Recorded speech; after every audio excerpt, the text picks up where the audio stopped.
हॉटेलमध्ये शाकाहारी आणि मांसाहारी पदार्थ वेगळे शिजवा, अन्यथा कारवाई. अन्न आणि औषध प्रशासन सुरक्षा आयुक्तांचे आदेश. नाशिकमध्ये विश्व मराठी संमेलन डिसेंबर महिन्यामध्ये होणार. मराठी भाषा मंत्री उदय सामंतांची घोषणा.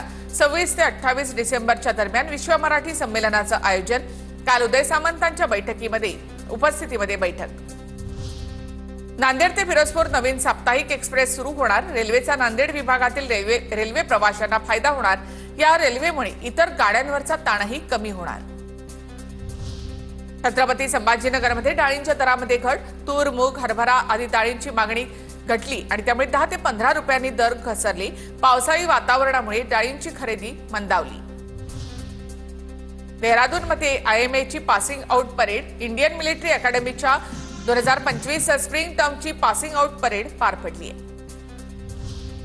बँक प्रमुखांसोबत अर्थमंत्र्यांची 27 जूनला बैठक. बँकांकडून उद्योगांसाठी वितरित होत असलेल्या पतपुरवठ्याची अर्थमंत्री माहिती घेणार. निर्मला सीतारामन सार्वजनिक क्षेत्रामधील बँकांच्या प्रमुखांशी देखील संवाद साधणार. नागपूरच्या भिवापूरमध्ये लग्नातील जेवणातून 100 जणांना विषबाधा. 32 जणांवर उपचार सुरू. इतरांची प्रकृती स्थिर. पाण्यासह लग्नातील जेवणाचे नमुने तपासणीसाठी पाठवले. आणि आता मुंबई आणि पुण्यामध्ये काय घडलं तेही आपण पाहूया.